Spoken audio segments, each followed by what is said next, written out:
Hello and welcome to this special edition of City Slickers. Overnight it is broken that Danny Cowley has emerged as the #1 contender for the Lincoln City job. He's believed to be in talks with the Imps at the moment. I'm with the Echo Sports editor, John Pakey. John? Yes, it's looking increasingly likely that Danny Cowley is the man. I've heard it from my sources down in Essex that he is looking very close to agreeing it. It's been quite interesting though. I mean, that was the thing that I heard very first thing this morning, that yes, it looks like he'd be going into it. But in the last couple of minutes, I've been hearing about other clubs that are actually interested in Danny Cowley as well. And that might just throw a late spanner in the works. Who knows? I think the Lincoln City will be hoping to try and get him up here, get pen to paper before anyone else can poach him at the moment. And if they don't get him, it would leave Lincoln in a very tricky situation, because then have to go for their second choice, wouldn't they? Well, yeah, and we've already spoken about this on the comment section today, and this is just awkward, isn't it? Because with Cowley coming out in the open, is probably the last thing the Lincoln City board wanted. You know, they want a very smooth transition, and whoever they name, they want to say, this is our man. Well, if they don't get Danny Cowley, and he's already said, yes, I'm in discussions, he immediately appears first pick. So whoever comes after him would be second choice. And that would hang a sort of shadow over that appointment, which is a bit of a difficult situation. And I can understand why Lincoln City have been trying to keep this under wraps for so long. Speaking of second choices, a few other names have been bandied about. Billy Heath's been a leading contender. I mean, I've heard that Steve Watson's been looked at seriously, the former Newcastle and Aston Villa defender. So they do have backup if Cowley doesn't come off. But then that's just it. But how will that backup feel? You know, I mean, you take a job there, don't you? Particularly if you're out of work, as Steve Watson, looking to get into management, you'd take it wherever, wouldn't you? Exactly, and that would have to be the big kind of changeover, and be a big PR move, wouldn't it, if they are able to appoint someone. But even so, if that person's appointed and Danny Cowley goes on to have success, people will be thinking, well, why didn't Lincoln do enough to get hold of him? It's a really tricky situation. The ball is firmly in Danny Cowley's court, and Lincoln are now kind of playing a little bit of catch-up, so they've got to move quickly and make sure they snare him. Well, let's talk as if it is going to be Danny Cowley. What do we know about him? And just briefly, what sort of success has he had? Okay, so Danny Cowley, 8 years at Concord Rangers. Started with Essex Senior League with them, which it's a low step, probably about the same level as Sleaford Town would be at the moment. However, it's a good standard. You've got a very good catchment area of players around there. I know myself, I've reported on it. I've seen the talent available. Taking him up about 3 times, though, to get to Conference South, achievement. He also, with Concord Rangers, don't forget, took him quite far in the FA Cup and got some televised games. Money, that came in from that. That is going to stand him in good stead. So he's got a good reputation of building stuff. I also know from my contacts down there while talking about Danny Cowley, he's meticulous. You know, he goes to such fine margins in his detailing and planning, which is probably where he's tried to get his edge. Remember, Braintree are part-time. He doesn't have full time to actually focus on this. So he has to do everything he can to make sure he gets the edge for those teams. So I think it sounds like a very interesting character, someone with a good pedigree, albeit in the lower levels, but I think it could be a good thing for Lincoln. You mentioned money there. Are Lincoln going to have to cough up compensation to get him? Well, that's just it. I was talking to one of our contacts down in that neck of the woods, and he reminded me that Danny Cowley's halfway through a 2-year deal with Braintree Town. Remember, he only joined Braintree in the summer from Concord Rangers. So be interesting to see what happens there. It will be a certain amount, but he's part-time. I can't imagine it being a lot of compensation. And if Lincoln want this man, then they will probably pay for it.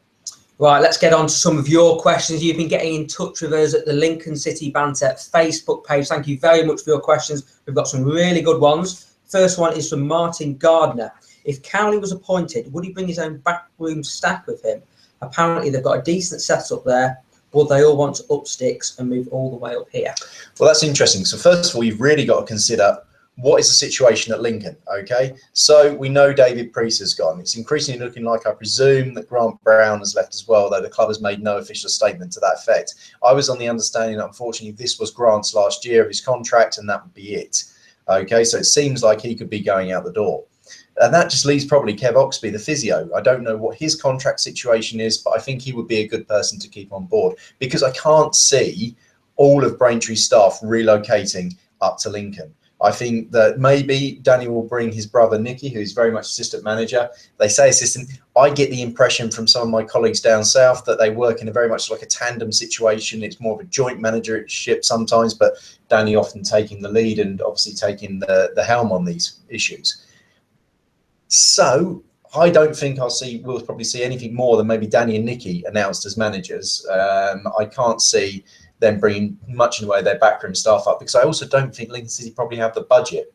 Remember a few years ago we found out recently with Gary Charles' situation, when the court appearance came in about unpaid wages and such, that was reported that Lincoln City's playing budget for, or managerial budget back then about 2011, was around 50,000. I can't see it being much more now, unless they've managed to find a little bit of funding to be able to make that happen. So won't be able to afford massive amount of backroom staff. Next question from Jonathan Ricketts regarding Danny Cowley. Will this actually work? Cowley is not Steve Tilson, but I'm wary of people heavily entrenched in their community moving to Lincoln to be manager. Big question, isn't it? And I think since Tilson, there's been a lot of concerns, and it's quite right what Jonathan has pointed out here. Tilson came up, did a good job in Essex, didn't do a good job in Lincolnshire, did he? So unfortunately, that was what was sort of bandied around at the time. I don't know. I think personally that can be a bit of a rough stick to beat someone with, just because they're moving away.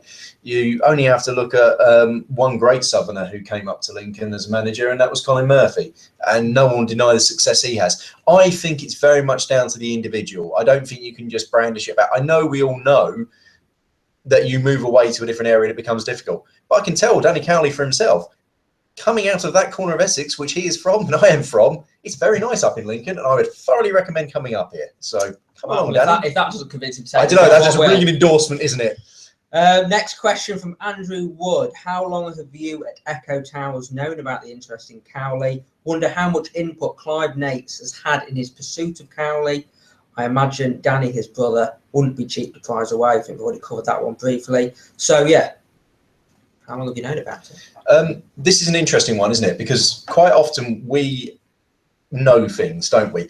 But there is a certain moral obligation that we've got to consider.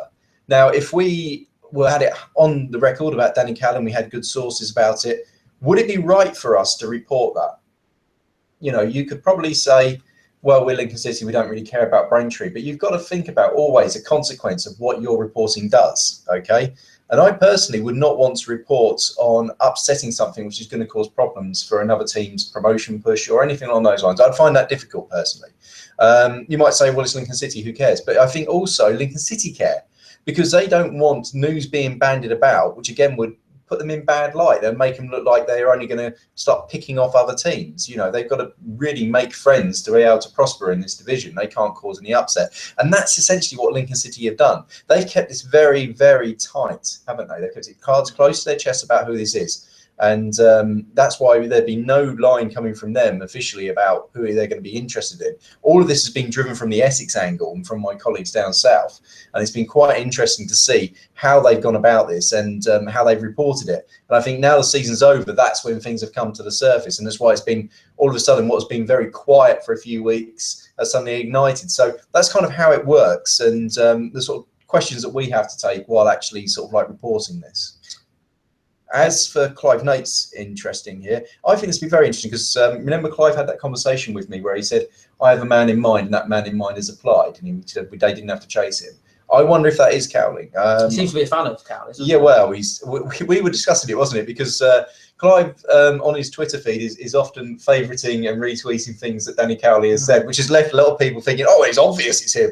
We were going into full-on conspiracy mode at one point. I was anyway, saying, well, I wonder if Clive's playing a bit of a funny game there. Is he sort of like linking tweets with Danny Cowley to suggest that, oh, it's not him, you know, he's going to throw us off guard. But it seems like it might have actually been on the case. So we'll see. We'll have to have a word with him when he actually, or if he signs. Next question from Patrick Heppenstall. I presume Cowley has already been for an interview and will have had an input into the contracted players and released list. Okay, from my contacts at Lincoln City, I understand, obviously, the candidates have all been interviewed. That's been done. They obviously won't say who it was. Again, we talked about that kind of moral issue on that front.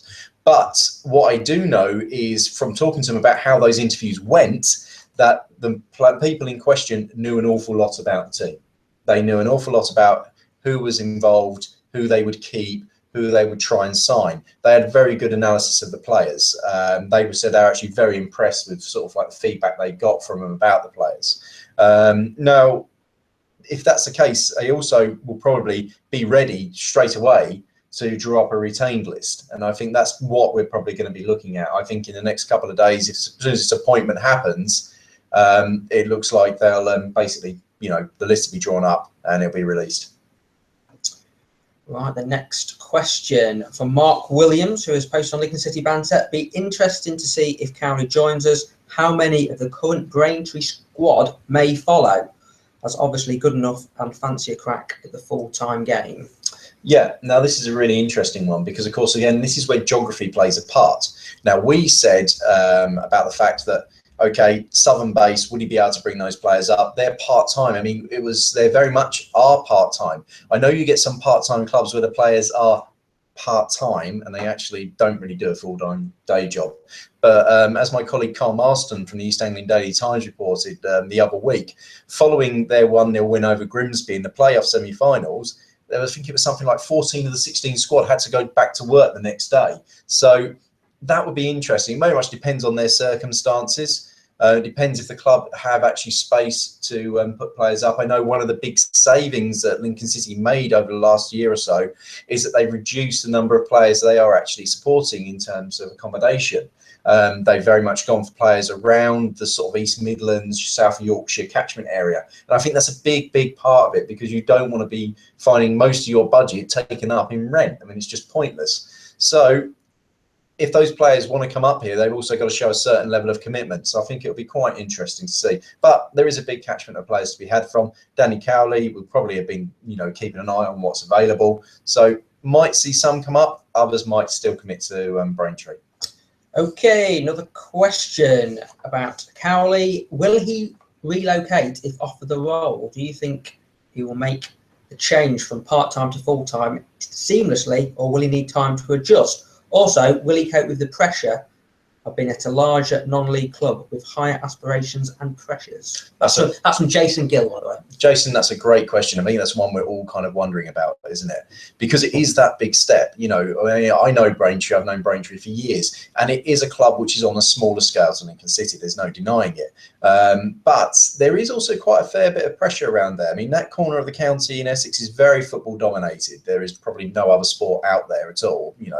Obviously the cricket in Chelmsford, but that's some of us. But it's a lot of interest as well. So I think those pressures as well, he would have learned a lot about the pressures of management through the semi-finals and the playoffs and pushing up there. I mean, you only have to look at the pressure situation they had to get into those playoffs. I mean, they had a lot of games in hand and they had to really, really lift themselves to get up to that position. So I think that pressure, I think he'll be okay with it. In terms of the fan numbers, though, that will be interesting. A club like Braintree, the supporters really support. I don't think I can ever imagine a club like Braintree having fans who would be sort of like on the manager's back. But then, to be honest, I don't think any of the fans would have any reason to be on the manager's back really at Braintree this season. He's done such a good job. So I think that will be an interesting pressure to deal with. But like you say, moving from full-time to part-time, he says he's ambitious. And if he's ambitious and he wants to see that ambition through, he needs to make that step. We've had some more questions coming in while we've been on air. Got a question from Ben Grundy. Did Cowley apply for the role or did we approach him? Now, I'm under the impression that the club has not actually gone seeking anyone at all for this job. They describe this position as being one of the best positions they've ever been in when it comes to actually opening the doors and saying, we need a new manager. I mean, look at it. They're not in relegation problems. They are good financial status at the moment, considering they're stable at the very least. And I think it has been an appealing prospect for some people. They've seen the gates that Lincoln City can draw. They've probably seen some of the players as well that Lincoln City have managed to bring in. So as far as I'm aware, the club has not gone looking for anyone. People have come to the club. Right, very interesting. Another question's come in a few minutes ago from David Featherstone. How come we are in advanced talks, yet Cowley says he will talk to us? That's not advanced. I don't think we've said we're in advanced talks with Cowley, have we? I think, what's the situation as you see it, John? Well, the way I see it is that there's probably every chance that Cowley must have sat down and had an interview. So he's had a brief chat so far, hasn't he? Yeah, and it's very vague at the moment, and of course it will be vague because Cowley won't want to say anything that's probably going to cause any upset or problem at Braintree. He's going to have to play that in the right way, and understandably so. Okay, but who knows? I mean, that's just basically between him and the Lincoln City Board about how advanced those talks are. But we do get the impression that it's a case of, right, we want you, and it's just get that deal done, and that's it. Right, let's see if we've got any more questions at the moment. I think that's it for now. Well, thank you very much for posting those questions on the Lincoln City Banter Facebook page. Of course, we'll have more reaction and analysis about the new manager coming up on lincolnshireecho.co.uk and also in this week's paper, which is out on Thursday. But until then, thanks for watching. Cheers. Thank you. Cheers. My turn to stop all this. Something else gone. Here you go. Right. Cheerio.